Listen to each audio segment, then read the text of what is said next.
And good afternoon, everyone. Welcome to a special edition of KYCA PM, and you're listening to and watching the live stream here because the radio side is going to start in just a few minutes. So this is called Extra Content, and for $21.95 a month, you too can subscribe to KY. I'm kidding.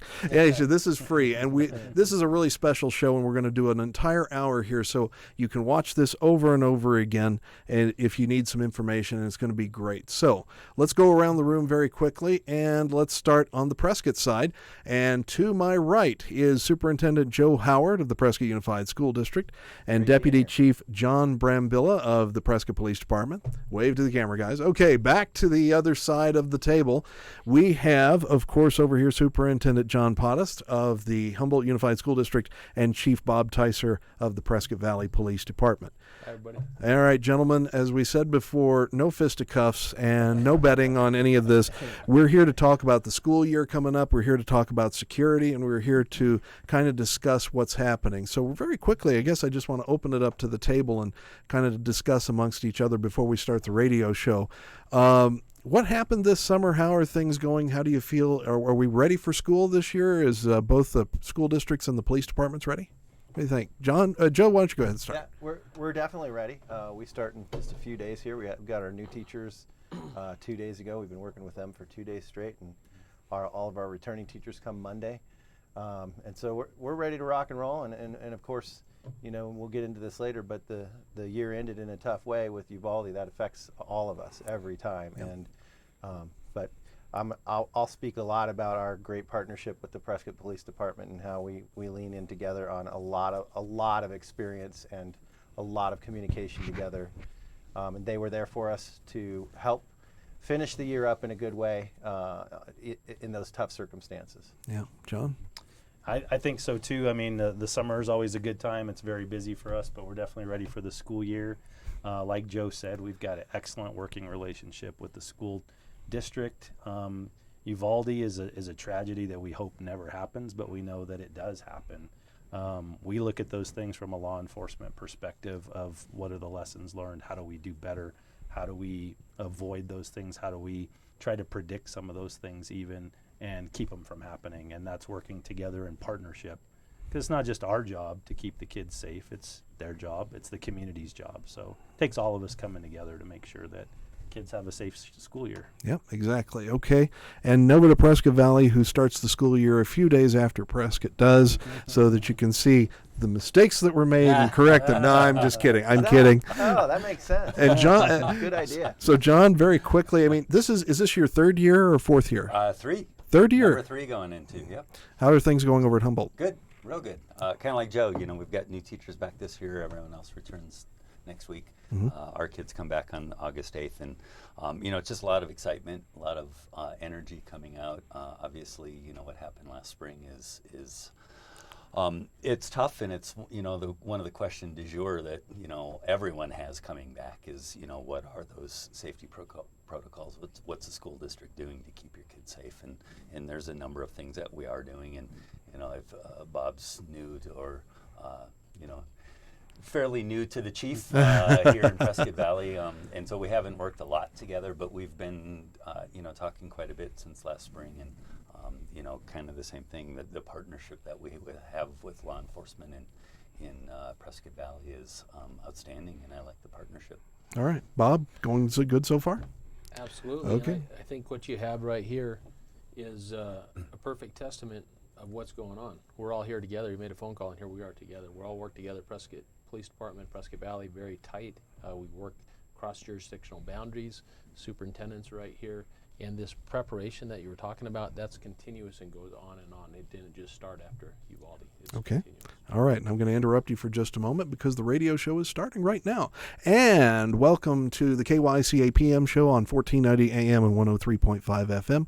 Folks, if you're watching on Facebook, YouTube, or our website or wherever else in the whole wide world, we're already been talking for a few minutes, but right now we're joining the radio in a simulcast for a very important broadcast today, and that is a look ahead at the school district and the local schools and our local police departments and law enforcement, and how are we looking for the school year coming up. So, one more time, an introduction in case you missed it the first time. And if you're on radio, well, you can also tune in on KYCA.info, our Facebook page, our YouTube channel, and you can watch this video later just to see what we all look like here and who actually wore a tie and who didn't. Okay, folks. Once again, to my right, we'll go to the Prescott side first. Joe, you didn't wear a tie. Joe Howard, Superintendent of the Prescott Unified School District, Joe Howard, along with Deputy Chief John Brambilla of the Prescott Police Department. John, Joe, thank you for coming. Absolutely. Our pleasure. To the left, we have John Pottis, who is the Humboldt Unified School District Superintendent and bus driver. We'll get to that later. That was a nice little addition. I just had to throw that in. Absolutely. And, of course, Prescott Valley Police Chief Bob Ticer. Bob, how long have you been on the force here as chief? I can't remember. Just a few months now. Just a few months now. Got back in to town. But a long-time Prescott resident. Long time, grew up here in Prescott. Even though I'm on the Prescott Valley side right now, went to Prescott High School. We talked a little bit about that earlier. So moved up to the area in 1977 when I was just a little kid. So. All right. So now you're over in Prescott Valley, and you got to ditch your blue and gold and get your red and black on and all of that. So Let's right. not get too extreme. Okay. We're trying to figure out the breakdown of Badgers and Bears here, and we're pretty much even in the room here. So I'm not expecting too much in the way of a rumble or anything, but just in case. Okay, folks. Very quickly, as I said, we wanted to bring everybody together a few weeks before the school year starts. Joe, you're starting Thursday, August 4th? August 4th. We're all ready to go. Our new teachers are here, and our returning teachers are coming back Monday, so we'll be ready to go. All right. And John, Monday the 8th, I think? Yeah, Monday the 8th. That's when kids show up. Absolutely. All right. And, of course, the teachers are still going. I know my wife works for Humboldt, so, yeah, she's busy there, too. Yeah, and absolutely. So everything's going along. Yeah. And the reason we're doing this broadcast today is it's not just that we're getting ready for the school year, but this is a unique school year in many ways. First and foremost on a lot of people's minds is Uvalde and the shooting that happened right at the end of the year. It's a horrible situation, of course, and it's something we don't really want to think about, but unfortunately we have to. And I've talked to a lot of people around here in the last few months, and all of them have said just about the same thing. They have it in the back of their minds as they're going into the school year. But also, they know that we've had 2 months to think about things. That fortunately, school here, I believe, was closed when this happened. Pretty much both districts were out at that time or very close to it. And so I guess around the table, and whoever wants to start, I don't care. We'll worry about the cameras later. Don't worry. But I'd like to know your initial thoughts when you heard what was going on from a school perspective, from a police perspective, and how you think things have happened over time as we've seen more on the investigation. So I'll tell you what, just because it's the home team, we'll open it up with Joe here. Joe? Sure. I think it's the same for everyone. When you hear about that, it's a feeling of horror and helplessness. And we did have 2 days left of school, so okay. we knew that was going to extremely, of course, disrupt everything that we were doing as well. And so, we're all going through mourning as a country. And certainly in these two professions, because it hits close to home. We're thinking about this a lot, probably more than people think about, even when it's not fresh like it was with Uvalde. But, I'll just say the Prescott Police Department was on the phone with us immediately, just talking about how they can support. We had a few public things that police presence helped at, and we had a lot of that. We have a parade where our kids, our graduates get in gown and robe, and they go to all of their old elementary schools.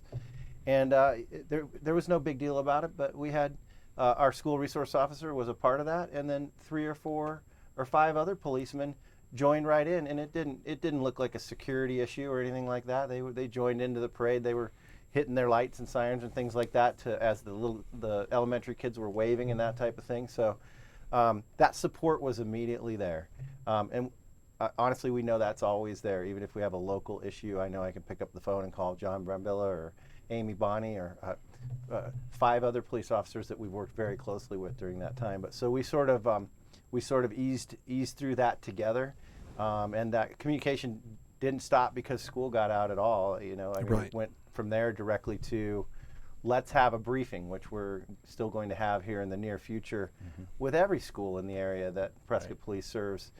Just to review and make sure everybody's on target with the way that we work together in that type of a situation. But I'll just say in general, Our principals are probably the people that are really run point on this. That they lose sleep over this. It's part of their job to Sure. lose sleep over this, and it's part of mine. And the Prescott Police have taught me over the last 20 years to never relax on that, and we just can't. And we think about it all the time. We have a long list of things that we would like to get done when we have the money to fortify our schools and that type of thing. But so that's how our year sort of ended and how we weathered the summer. And I'd say examples of like this meeting right here, Yeah. we're all still talking about this. At the beginning of every year, we have extensive, I'll call them retrainings because we're always training, but we have 45 new teachers. We have to train all of them on our school safety procedures. And every one of our schools has a different layout. And we talk about that at the first faculty meeting in every school year since Columbine. John, what was your reaction? As Joe said, you were on the phone quick. So what's your thoughts going into the school year? How does the police department react to something like this? Well, just like Joe said, our biggest concern is the safety of our kids and the relationship that we have with the school district. And we do have a school resource officer assigned to the high school. We do have other officers that make periodic and pretty consistent stops at all the schools. It's unique in Prescott because not one of our schools is the same. Like Joe said, the layouts are completely different, which is a challenge. So that's why we encourage our officers. And like the chief mentioned a minute ago, this is something that we've been working on in law enforcement with the school districts since Columbine or even before that. That when this unfortunately became a tragic thing that happens anywhere now, it's not reserved for the big cities.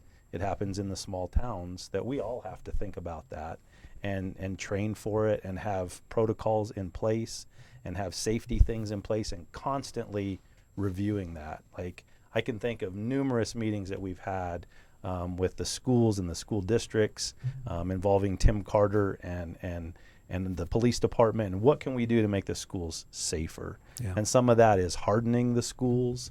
Some of that is presence by the police department. So just anything that we can do. So we look at those things. We try to learn from them so that we don't make the same mistakes, and it's unfortunate what happened there. That's law enforcement's worst nightmare, but that's also the time that we're supposed to be there to protect. And it's unfortunate what happened there. That's true. You won't see that happen here. And that's the thing. That's what I want to kind of reinforce to everybody here. We've got, as you see here, we've got people who are working together, departments who understand, and hopefully, everybody learns from the mistakes of what happened out there, and that's the thing. Bob, I'm going to go to you. John, you're last, so hang on a second. But Bob, new chief out in Prescott Valley, but you know the situation out here. I'm sure you've known Joe, and you've known everybody out here for some time. What's the challenge on this coming in as a new chief? It's the same challenges, isn't it? You just simply have to get the department together and you do your thing, correct? The challenge is the same here as other places that I've served. It is all about that relationship with the school districts. And as I was mentioning earlier, we have excellent relationships with our school districts here. If we need to train in a particular school building, because of the different dynamics of each one and different layouts, we just make a call and say, can we do that? And as soon as it's available, we do it. Yep. So we're able to train on site and get to understand. We're able to get into those buildings when students aren't in there to figure out layouts and become more aware of the building layout, so we're prepared. And that's really, for me, what it all comes down to is preparedness.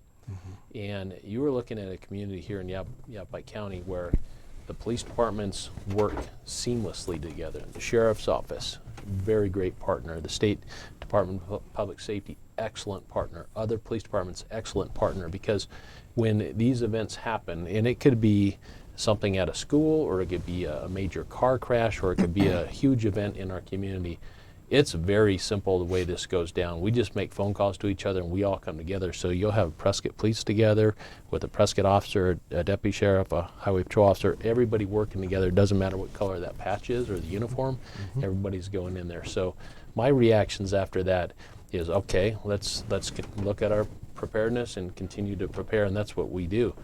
We look at how to get more training, and a lot of it comes down to training. Superintendent just said he's got 45 new school teachers. Yep. We all have new police officers, and some of those are 21, 22-year-old kids, just like John and I were when we came out of the academy. We need that training, and so that's our duty, to make sure they're up to speed. So that not only is for our officers in the academy and at work, but also with our school districts where we offer, and the superintendents accept that, for our tactical officers that come in and train their teachers in situational awareness, how to work through these emergencies. So they're going to be the first ones for a critical incident there. We're in response mode to get there. But we're here to help out our teachers too, and principals and staff. So something we love to do is support those schools, and boy, do you get it here. Yeah, I'm sure. And John Pottis, I'm going to bring it to you before we go to a first break. Of course, I think Humboldt was out at that point when this happened. Was that right? We were out of school. We had ended already. And I guess between you and Joe, you said you had a couple of days there. What kind of reaction did you see from teachers? I mean, because many of your teachers have faced this situation before. Obviously, we've all seen it. But a lot of these people have kids in school too. I mean, a lot of them are parents as well, just as much as teachers.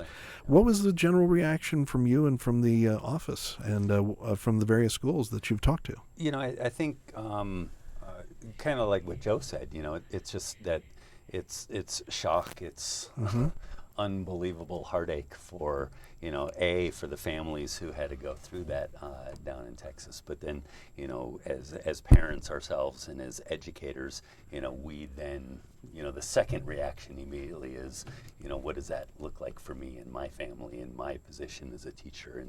And I think it's the same thing. It's, you know, there's fear, there's concern, there's frustration over, you know, all of this stuff. And you know, starting right away, the number one question from staff and parents is, you know, so what is the school district doing? You know, what is the relationship with the police department? What is going to be the response? Heaven forbid that ever happened. You know, and so we've been working through that. And like Joe said, you know, we regularly work with staff on having these conversations. We're hitting that hard again at the beginning of this year to talk about that. You know, part of my thing, though, you know, when we talk about stuff like this in schools, is sadly this is not just a school issue. I mean, it was shortly after that happened that the 4th of July, you know, the parade, and there was a shooting at the 4th of July, and sadly that 4th of July shooting was the 300th mass shooting in this nation since January 1st. In 6 months, we've had 300 of these, and the minority of them have been in schools. The majority have been in other places. So when I talk with staff and with parents and with students, you know, sadly, this is becoming a life skill. You know, no matter where you're at, whether you're in a school or at a parade or at a shopping mall or in the post office, you know, this is becoming a situation where a big part of the conversations we're having is, no matter your circumstance, how are you going to react? That's right. And that's kind of what Chief Tyser talked about. Is that's the work that we have with staff. Is in every given situation, you have a choice. You know, if you can get away, you get away. That's you true. know, that's the best solution. And if you have to stay, then there's things that we can do to better increase our chances of, you know, helping ourselves in that. So. Okay. Well, I went around the table real quick, and by golly, we're already up against a break here on the radio side. So if you're listening to the radio, we're going to take a quick break here on KYCA. If you're watching on YouTube and our live stream, stay tuned because the excitement's just starting here at KYCA, and we'll be back right after this. Okay. Well, the radio folks are gone. Now it's just us. Okay.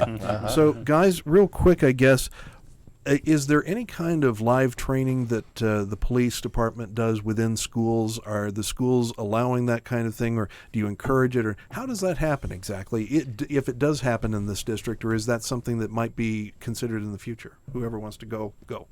I'll just say from my experience, there's a lot of it, and we don't have to beg for it, but we're asking for it anytime. We're opening those doors anytime. Yeah. Police Department, Sheriff's Department, whatever it was. We just had a whole 100 canines or something up at the high school a couple days ago. Loved driving through Prescott High School and seeing 50 police cars for training. Yeah. But it's happening a lot, and it has my whole career. Wouldn't you say, John? I would, and Chief Tice already touched on it, that we, not just as his agency, train for active shooter, and my agency trains for active shooter, but we train together. We've done scenarios with multi-agencies utilizing Humboldt Unified School District, one of their schools, with Prescott Valley, YCSO, DPS, using all of our resources, because that's what we're going to get that day, like Chief Ticer already alluded to, that if some one of these things happens in this jurisdiction, you're going to get a response from all of us. It's not just Prescott Valley and they're left to deal with it. We're coming. He doesn't even need to make the call. We're just coming. We've seen that most recently with tragedy in the county, where we just go because that's what we do.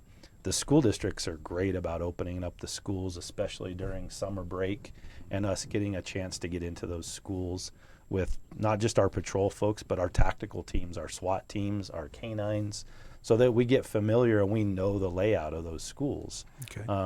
That way we're always working together and having that opportunity to train together. And then we always invite the school districts to come out to see what we're doing too, so that they understand what our response is going to look like. Okay.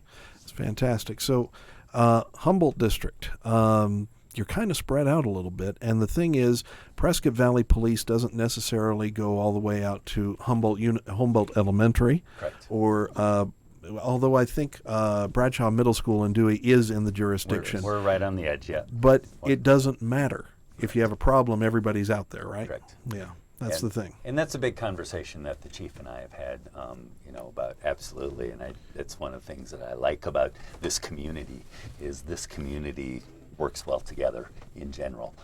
You take a look at any sort of function that we have going on in this community, whether it's businesses or law enforcement or education or parents, the towns, just that cooperation and that willingness to come together and give support when needed.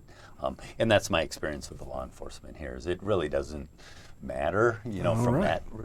There we go. Okay, sorry to cut you off there. We're back on radio on KYCA. 92854. Well, you know what? We're not taking calls today. We just have our two superintendents, Joe Howard, John Pottist, and our two chiefs here, or two of them. I know Amy Bonnie's not here. You're chief for today. Deputy Chief Brambilla and Chief Ticer from Prescott Valley. I don't really want to stick on Uvalde all day, but we do know that, people look at the problems that occurred there. There was a little bit of laxity in terms of some of the teachers and some of the schools' reaction. And part of that, according to the report, was the fact that they had so many lockdowns and so many alerts because of illegal aliens being chased by local police departments, various other reasons, and 50 lockdowns in 4 months, basically, from the various schools. And so this was just number 51, I guess. And it happens. And then other things happen, and then the police response. I think one of the things I want to know is, we all know that all four people here represent four organizations that have a lot of respect in this community and have proven themselves time and time again. And unfortunately, everybody takes a hit when something like this happens. How do you get through that? And I think personally it's that, well, this is Prescott. We know our people here. Everybody knows each other, and we know how hard we work for each other. But how do you get something like that back on the intangible side? Anybody want to start? Chief? I can start. Well, your comments are very well taken. We, and I say we, law enforcement in this county and these communities take a lot of pride in serving their community, a lot of pride as Americans. I see it day in and day out. We just saw it recently with the major event last Friday at the event center. Yeah. Officers, we didn't have to ask them to come out and work it. They were like, we're going to come and support our community. We're going to keep our community safe. It's the same thing in the schools. It's not even a tough ask of our officers. Right. If there is an incident in this area at a school, you better get out of the way, because the police are coming, and they're coming fast. And you mentioned Humboldt, down there in Humboldt. Yes, sheriff deputies can be spread out a little bit. We understand that. Prescott Valley officers are going down there. Prescott PD is right on their tail coming in. That's the way we work right here. So you're going to have that. So when we have something like happens in another state, yes, we're aware of it. We know that can cause issues for law enforcement across the country. We recognize that, but we continue to focus here in our community. And we do that by supporting our schools with school resource officers. And you hear a lot about that. I'm sure you want to talk about school resource officers, but that's not that is just a small portion of our agency that works in the schools. However, patrol operations and detectives, they're ready to respond quickly as well too. So it's not just a SRO or two at a school, it's the whole department that's there, and they're coming. And I can tell you that to our public right now. Police are coming, and they're coming fast. And it doesn't matter the patch again, they're coming in there to protect our kids. They're the precious cargo. That's a great point. Yeah, and there's so much to all this work that we do together to protect kids in schools. Yeah.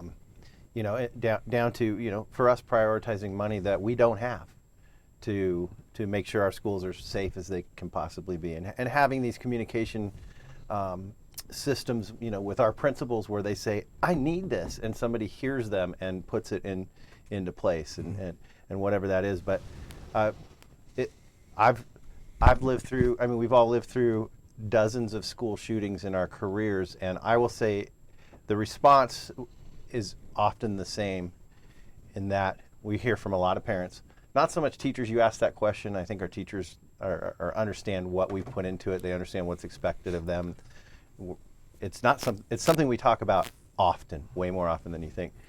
So my point is, shows like this and the newspaper and ways to get out the many, many things that we do, I think will just build confidence in our communities that we're doing everything that we can. And also, if somebody can find something that we're not doing that we should be, we want to hear it.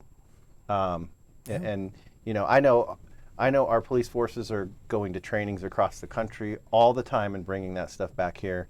And my experience over 20 years is with 3 or 4 different people at the police department, they'll call me up and go, have you heard of this concept? And how do we now get that into your schools? And so, but the more we can share this with the public, I think the more confident they'll be, always keeping in mind, we can't ever relax on this topic. We can't ever think we got it.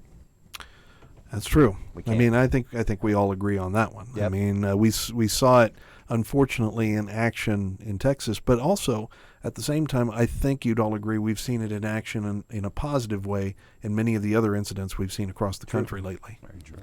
And I think, if I may say so, the reaction of the public to YCSO and the loss of Sergeant Lopez was a reassurance, I think, of how we all feel about you folks and all that.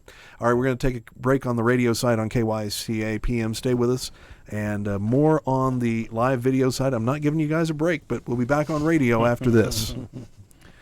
Okay, and we are back here on our live stream. Thanks for joining us here on KYCA. Now, I think probably one of the big things I want to cover is that law enforcement and schools, particularly school zones, 15-mile-an-hour school zones. That's been an occasional problem we see worse around the country, but let's face it, everybody tends to hot-foot it just a little bit.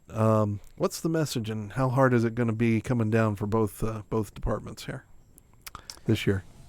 Yeah, it's always something that we definitely start to see problems with right at the beginning of the school year. So we will focus a lot of attention with our volunteers being out in the school zones, reminding people to slow down. Mm-hmm. We always like to educate, right? And then we move to enforcement after that. But we love to educate our public. We want our kids safe as they're crossing the street to get to the schools. And we do. We see periodic problems because people are used to schools not being in session during the summer. So getting them to slow down and realizing that we've got school zones and drop-off and pickups at a lot of our schools are challenging. Yeah, I can in imagine. Prescott, so. Yeah. In Prescott Valley, too, because your schools are a little more wide open. You seem to have bigger, faster roads coming into the schools sometimes. So We do. The 15-mile-an-hour zone, like John said, education, that comes in a couple different forms. yeah. I will tell you, our police officers that we have in this region are they focus on that education on all roadways, and oftentimes it may be a warning. Occasionally it's a ticket. Sometimes, it's You do what discretion. you do what you got to do. Yeah, no doubt. But when it comes to school zones, I think we can all agree that little folks that are below the bumper, hard to see, they're running across the road, they're excited to get in the school, they get distracted, or a parent's distracted. We can't have people going too fast in those zones. 15 is it. Officers may have a little discretion out on the other roadways, but my expectation of our officers is not a lot of discretion when it comes to enforcing speed in the school zone. And if I get a call from a person saying, I got a ticket from one of your officers in the school zone and I didn't like it, I'm going to say, then you shouldn't have been speeding. And 16 is speeding. Well, we don't want people doing anything other than 15. That's right. And I Since think, we're, we can, since we we're can only agree. live streaming, Yeah. I'll make a confession here. You heard it here First first. ticket, Yeah. 16 years old, Park Avenue, Yeah. 53 GMC red one. You remember that I used to I drive? do remember it. I rolled right through there. My dad was the superintendent. I got a ticket right there. There was no arguing it. Yeah. It was one of those my dad knew about before I got home. You know, Joe, when that happened, when I went to school, I got in trouble at school, and then I got trouble at home. Oh, Isn't yes, that what sir. happened? Yeah, it wasn't good. Oh my! And John, I'm going to bring this to your attention too, Mr. Bus Driver for the Humboldt I Unified wanna School hear District. about that. Oh, yeah. You got your CDL? Speaking of confessions, Speaking of confession, yes, Joe, I did. Yes, Jason, I got my CDL. All right. This summer. You do what you have to do So, for the school district. yep. That is true. How much trouble are the kids in when they know they're on the bus with the superintendent and they act up? Double secret probation? That's right. You're not just sent to the principal's office. The superintendent is sent to your bus. Oh my goodness. Well, that's great. And I know you're having. Let me ask you this. I know this was due to a little bit of a shortage in bus drivers, and you and Joe can answer to this. Are we still having a little bit of trouble, or how are things going this year? Shaping up so far. it's hard to get bus drivers. Yeah. We're doing okay, but I mean, where we're at right now is we can't get paraprofessionals. Yeah. And I would lump bus drivers in with that, but we can't. Yeah. We are way down, like 20 people down from Yeah. that are positions that we need. Yeah. Just can't find people to fill it. But I mean, And we're the same. You know, we've got I would say special ed aides, but also special ed teachers. You know, and that's not a new world. That's been around for a while. All right, we're back on KYCA PM on the News 1490 103.5 FM. You've missed a heck of a conversation if you're just listening, but we thank you for listening to the radio and thank you for watching. Again, Joe Howard and Deputy Chief John Brambilla, Chief Bob Tyser, John Pottis from Humboldt. Guys, thank you for coming in today because I know it's just an hour and I know we could sit around for hours and talk about everything from fishing to bus driving to everything else. I guess one of the big things is, and I think Joe and John were touching on this, was you need personnel. Everybody's having problems hiring, but of course the school districts, I mean, it's important. You'd like to keep your classrooms to a certain size, and you'd like a certain number of people to be able to, to enforce things, to help out the kids, to have enough aides. Where's your biggest problems? And can retirees help? That's a big one, right Yes, yeah, they can. absolutely, absolutely. And I think the biggest bus drivers are we struggled with that last year. Yeah. We're going into that again this year.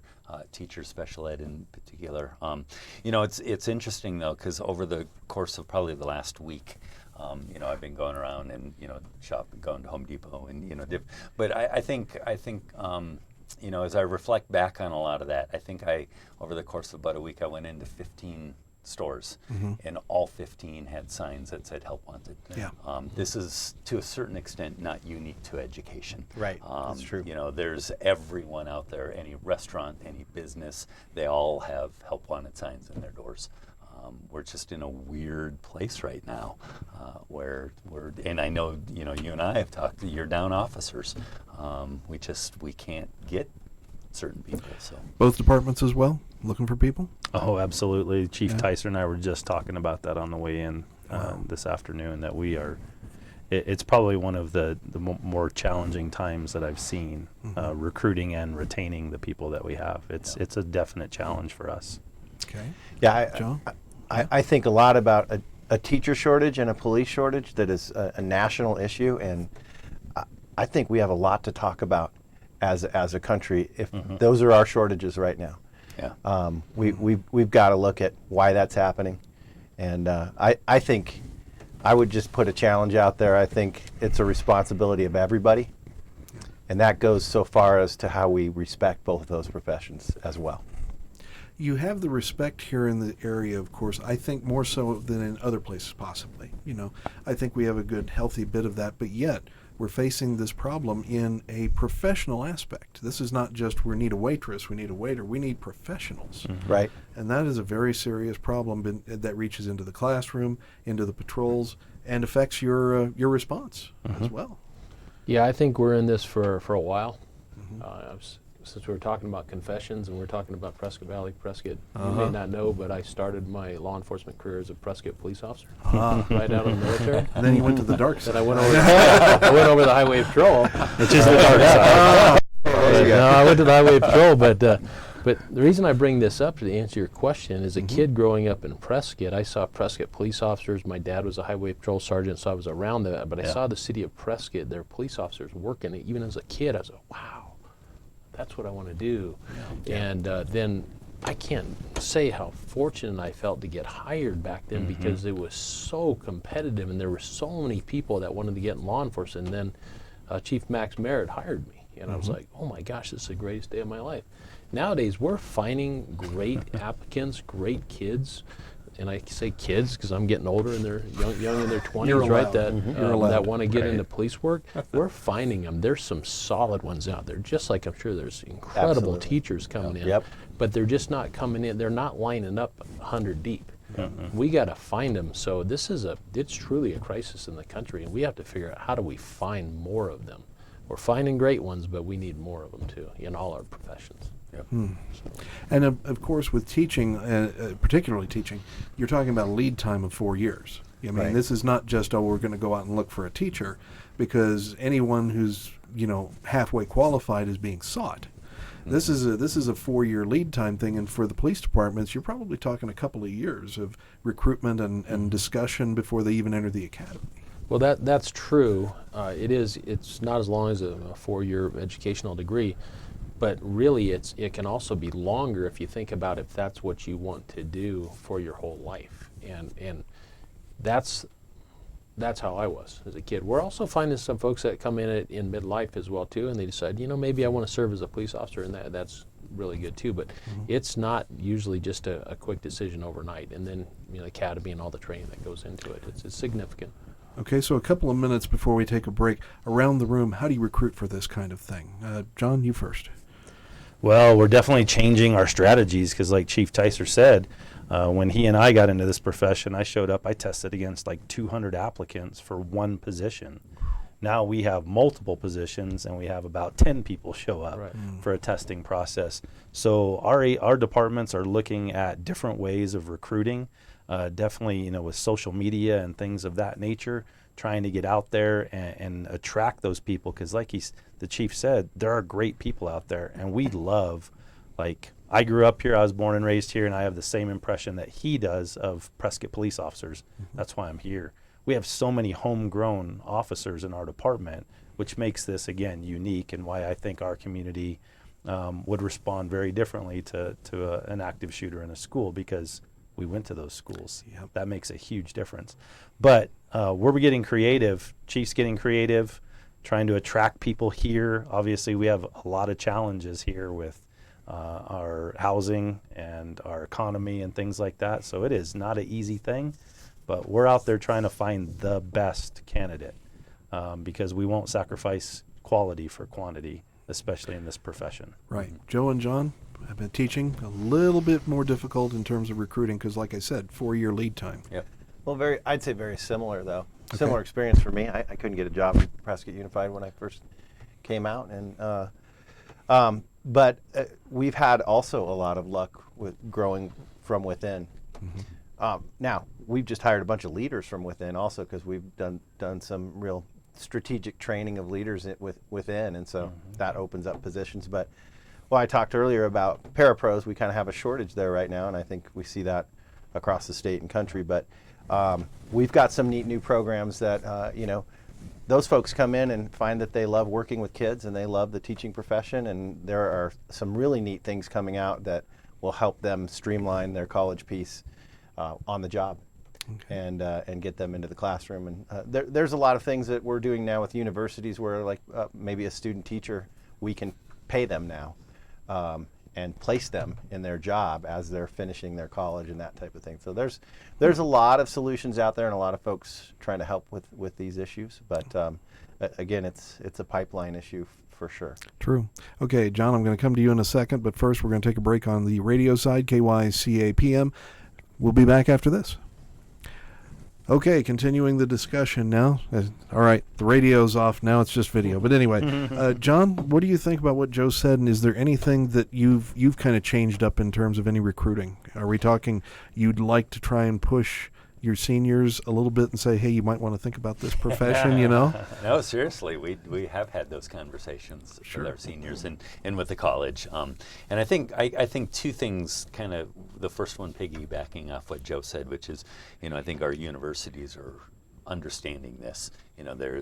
We've got some great partnerships with NAU and ASU and U of A and GCU, and a lot of them understand that there's these issues, and so they're developing new programs that allow people without a degree to start teaching and work on your degree at the same time, so at least they can make a living while doing that, and so trying to do that, part of the conversation too, and I think John, you mentioned it, part of our recruitment struggle that we have as a school district is the housing. Just this from May until now, Right. I think we've lost 10 teachers that we had signed on who backed out because they looked for a house and they can't afford a house on a teacher's salary. And that's so we've got a meeting actually coming up with the town. Yeah, we do. Yeah. Because I know, talking to you, firefighters and police officers and teachers kind of making about the same amount of money. Right. And there's a lot of struggle on just finding that quote unquote affordable housing. And I think that is part of the conversation that needs to take place, because that is definitely something that's limiting our ability to pull in a full roster of people. Same thing. The new first interview question is, tell us about yourself and where you're going to live. Yeah. Ooh. Might as well get that out right away. Absolutely. Yes. Yeah. And same thing for rookie police officers as well as teachers, I'm sure. Oh, absolutely. We're having the same conversations like with the city, that we've got to come up with some kind of a solution to help people get to the area if they're not from here, because it is extremely difficult to find. We used to kind of rely on Prescott Valley, right? That it was affordable, true. right? Yeah. That hardly any of our officers live in the city of Prescott, but even Prescott Valley, the price of housing and even rentals is expensive, and it really limits us bringing people here. So okay, I'll get to that in just a moment. We've got the radio side coming back on, so we got to bring the radio audience back in just a few minutes. But guys, I just want to say I appreciate everybody coming in. This is just fantastic, and I wish it was longer than an hour, but everybody's busy, we've all got to keep our things going. So, folks, if you're tuning in, we just got a few more minutes to go, and we're back on KYCA PM. 928-541-1016. That's usually the phone number, but we're not taking calls today because we got all these important people in here who want to say what they have to say. So, what haven't I covered in terms of importance? And I think a big thing for all four of you is the use of resource officers and the reassurance that the public has of having at least somebody, maybe not necessarily on campus, but close by. So how does that work here in both districts and with both departments? Are you all happy with how things are going? How can we improve it? Whoever wants to start, just throw it out there. I think we're pretty similar in what HUSD does with Prescott Valley as far as officers go. We definitely have that partnership with Prescott Unified. We'd like to see probably more, but that's tough. Like Joe already talked about, the funding piece to that is difficult. We do have an SRO assigned to Prescott High School. We did have another community service officer that kind of was the liaison to the rest of the schools. That's a lot for one person, but it's important. But we also encourage our patrol officers to stop into the schools, and a lot of our officers have kids that attend schools in Prescott. Abaya Judd always does the hero lunch for us every year, so we're in the schools a lot, which I think it benefits us in so many ways that we're constantly there. And if we're talking about deterrence, Joe mentioned it earlier. Last week we had the ALICA, which is the Arizona Law Enforcement Canine Association. We had 70 canine teams here last week from all over the state. I think if you're somebody that's planning to do something bad at a school and you see a police car there, you're probably going to think twice about going to that school. Or you hear that we're training together. We like to invite the media out to see that we're training. I think that deterrence is something that helps, that can negate some of the shortages that we have, because we'd love to have school resource officers in the majority of our schools, definitely the middle schools. Yeah. But that's a challenge for Joe. It's a challenge for us. We try to make it work, and I didn't mean to speak for John and Chief Tyser too, No. but I think they're pretty similar. Okay, go ahead. Yeah, no, and I'll jump in there. So we, ahead. same thing. We have a great SRO. You know, Mhm. it's a great partnership between law enforcement and in the school district. Our governing board at our July meeting actually talked about adding a second one, that we're exploring what that might look like. Because I think, John, you just said that, you know, we've talked for years about our current SRO is primarily at the high school, but he serves all 10 schools, but Right, it's that's primarily tough. the high school. But our middle schools are a close second. And so we've been talking about the idea of having a second SRO dedicated to our middle schools, and then the two of them being able to kind of cover our elementaries then. And we have a real supportive board right now to look at doing that, especially in light of where we were at the beginning of this conversation. Yeah. You know, because as you said, John, just that presence. And, you know, part of what we've talked about is that SRO, you know, that position is really important, not just from a presence point of view, but just building those relationships and building that community. And, you know, not everyone in our community has a real positive view or experience with law enforcement. But the more opportunities we can create to have positive experiences, you know, that helps our community. Yeah. Yeah, you think about it, so both these gentlemen just covered the SRO, what that's really about, and the second part, John, kind of leads that into their additional role, and it's that relationship, that building, that mentoring, that coaching, that teaching, that building relationships up. And John and I were talking about one of our high school coaches when we were just walking in here, and I bet, well, I'm speaking for you for a second here, you didn't want to let him down. No, Right? not a bit. Because he was an authority figure that Right. we saw in our schools, just like Mr. Pemberton, right? That's He was right. my metal shop teacher. Absolutely. He let Yep. us out of class in 1981 when President Reagan was shot. Can you believe Yeah. that? How long? 50 years ago?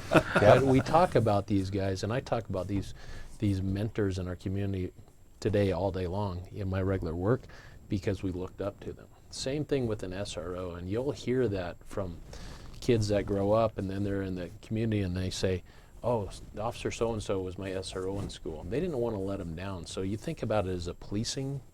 In policing, there's only so many of us. If we can build those relationships and that security in the rest of the population, then we can step aside and do some of our other work. But if we have an SRO that's mentoring and kids are looking up to him, they don't want to let him down, then they're going to help out in the school. Same thing with teachers. If they see that, police officer is that kind of authority, father figure, mother figure role, whatever that is, we're going to have a safer school. Yeah. And our officers can respond, but those SROs, they step it up a little bit more for us, like a coach. True. And I appreciate you saying that, mentor. I just had a flash. I got to share this. I had a flashback. Second grade, we had a SRO, Officer Kehoe. Yeah, you remember. I remember his name and his face to this day, and that was, 15 years ago? I was in second grade, so. Well, I didn't have SROs when I was in school. But SROs they made an impact. I mean, they're a proven research-based piece that works Yeah. everywhere. But you guys all touched on it. The small town that we all still enjoy makes it so much better. And our SRO at Prescott High School, he's a part of our team. He's been a part of our team. The kids love him. When he needs to be a police officer, he's a police officer. The rest of the time, he's in there building relationships and trust with kids, and it's a very special thing. But like John mentioned, the officers stopping by our schools, and I mean, wait till you go to the Bradshaw PHS football game. They're all lined up. They're all alumni. I mean, a bunch of them, and it's a lovely thing. I mean, we all are in this together as a community, and the SROs is one of my favorite parts of that. All right, we're going to take our last break on KYCA on the radio side. If you're watching, stay tuned. It gets even more exciting as we go. But back after this. And we're back here on the live stream. So again, you're talking about a long lead time here. This is a position that instills confidence and respect for years. And you don't want to lose that. So, again, what solutions are we looking at to possibly place more SROs into the districts on behalf of the police departments or the districts? Is there anything that can be done from both sides? Anybody? Part of the as I shared, we're looking at doing, adding an SRO, and part of that is the partnership that we, Humboldt Unified has with the town of Prescott Valley, and Right. in the cost share of that. Yeah. To ask to go to a school district and say, it's all on you, or the same with the police department, and it's all on you. Again, I think what we're trying to do in Prescott Valley and Humboldt is that partnership where we both come to the table understanding that this is a partnership, and this is important to both of us, Right. because safe and safe schools and quality schools are an important part of a bigger community and an efficient and effective town. Yep. And so I say, again, we look at it from all sides. We take a look at the budgets and see what we can do, knowing that there's 100 other priorities as well for police and for schools. So, okay, we do our best, and hopefully the public supports us. Now, speaking of the public, very quickly, obviously for both of you, Joe and John, looking at the school districts, and we got 1 minute before we join radio, so we'll make this quick. There's a heightened interest in joining school board races. All of a sudden, a whole lot of people are running for nice way school of saying boards. that. I'm trying to be nice here. So, your thoughts on that very quickly? 1 minute between the two of you. Always thrilled that people are interested in being part of the school district. There's a national rhetoric that's negative and not building trust, but crushing trust. Yeah. And we need to be very careful about that. That's what I have to say about that. Yep. All right. And the only thing I'll add is I agree with everything there. And I've never been opposed to people being involved. I think people need to be involved. Absolutely. I think the involvement for the right reason is an important thing to consider. Okay. Why are we doing what we're doing? There we are. I'll just add one thing to it. Hold on, It- Ed, just when- a second. Back to the radio show. We No. got a few minutes. We were talking about Maybe the number of people running for school boards in the area, especially, and that includes Prescott and Humboldt. We've got a race in lot. Prescott, and I think a race in Humboldt this year. Yes, we do. Joe, you were going to say? Yeah, I was just going to say, folks that are kind of looking to who they're going to choose to vote for, you might want to take a look at their what they put out for trust for teachers. We talked about that earlier in the show, and there's a movement in our country that's building a mistrust for teachers, calling them things like pedophiles and things like that, which we will not tolerate in Prescott Unified School District. So we just need to be careful with that. There are people running who absolutely support teachers, and that's what we need to be looking for. Kids are first, but we've got to be careful with the rhetoric that's out there that's building a mistrust in our country about teachers. And I'd say that goes for not only schools but for police as well. I mean, Absolutely. it's something we've seen over the last few years, Yep. and as we've said, I think in this community we have a very positive outlook on for everybody, and I'm hoping from all four of you that I'd like to know: are you seeing that from the public in general? Do you think we're getting a really good support regardless of what's happening elsewhere in this community? We seem to have a positive impact from all sides. Do you see that? Yeah, that's an excellent question and point that I know from our perspective at Prescott Police Department, we feel extremely supported by our community. I could give you dozens and dozens of examples of just the simple things of people just telling us thank you for your service, or people bringing things to the station, whether that's, I hate to say it, but they bring us donuts. They do. It happens. I don't eat them, but they come. John, you can confess on here. It's okay. Well, maybe one. But then I go to the gym afterwards. Okay. But no, that is, again, a very unique thing to Yavapai County in the support that we have, the school districts, with the police departments, the relationships that we've built, because as the old adage says, the police are the community are the police. And we firmly believe that. And that's why I think we're so supported, because programs that we have, programs that Prescott Valley PD has to target our community, to be in our community, to be part of our community. Joe mentioned it. If there's a Prescott Bradshaw game, we're there, right? There's alumni from both sides that are coming out to watch that game. That's true. Sometimes in uniform, sometimes out of uniform. But we're very supported here, and we appreciate that because it's not like that everywhere in the country. It's not. It's true. Unfortunate, but true. Gentlemen, we've got 2 minutes left. I want to thank all of you for coming in. Couple of last words, I guess. I'll start with you, Chief, since you... no, John, you were last, so you get to be first, and I'll end with Joe. We've got about 2 minutes on the radio side, and then we'll end it on the video side. Very quickly, your thoughts going into the school year. I'm excited for this school year. I think, it's been an interesting couple of years that I've, in my tenure as superintendent, and I'm just really looking forward to starting an awesome year. We've got a lot of excitement going in, and we talked about school safety zones. Yes. And as a bus driver, I just want to throw out gosh. buses have not been running for a while, and so my PSA is buses are not going to be running. Yep. A red ready. stop sign means a red stop sign, and just Yep. be aware of buses on the roads coming soon. Yes. And that won't be long. I know everybody's going to be running routes. Yep, absolutely. Chief? Well, we're excited too. We're excited to serve our community, and you mentioned about the support from the community. Yes, it's 100% there. But we also recognize trust is fragile. We understand that's our part, and I believe one of the reasons for that trust and relationship is because our officers in the community treat the public so well, and I'm appreciative of it. All right. John, you already said your piece, so I'm going to skip you over to Joe. We got 20 seconds. Go, Joe. It's going to be a great school year. I invite the public to come and take a look. Come to that football game or come to the jazz concert. When you walk inside of our schools, you see amazing things when the community comes together. All right.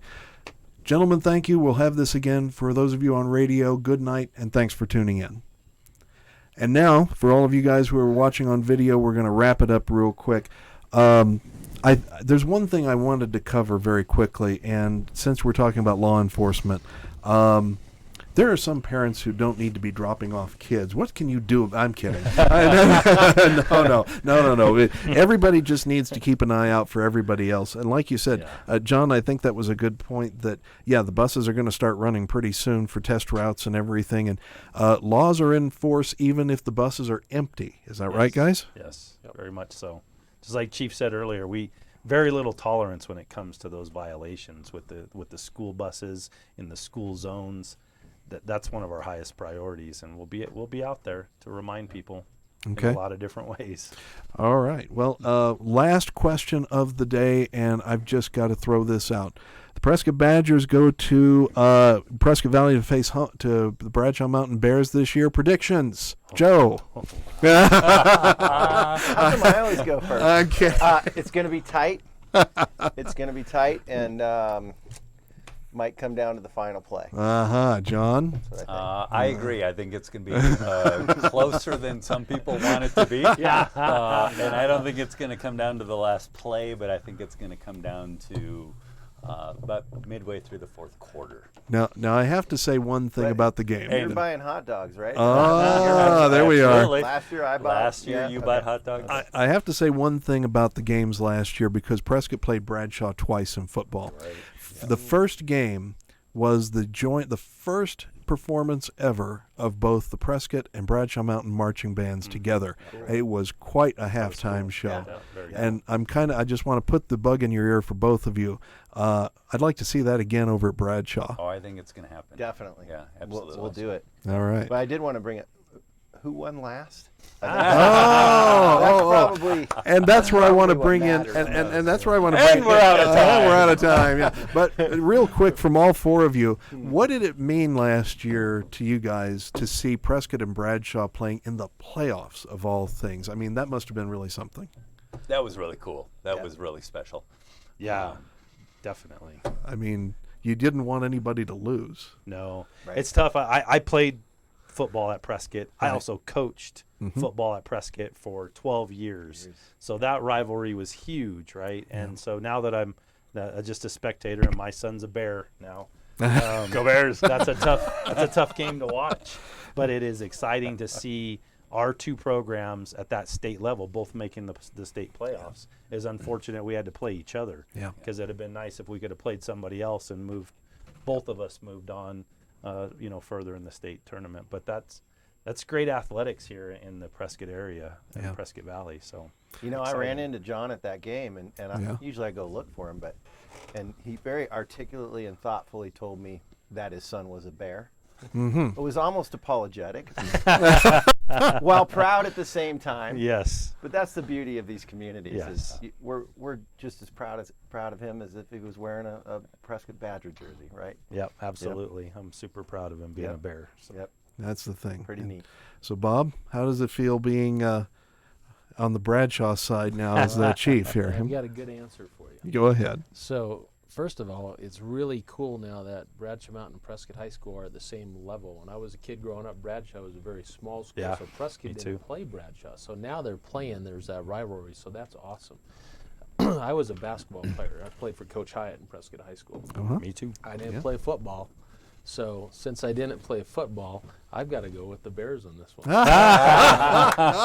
When we talk basketball, You then I'm jumped ship. probably going to switch back. Well, I know I'll switch back over to Prescott High on that one. So I'm going That's with the Bears. fair. All right. Well, That's guys, thanks for your time. We appreciate it. And, gosh, John, Bob, good luck to all of you out in Prescott Valley.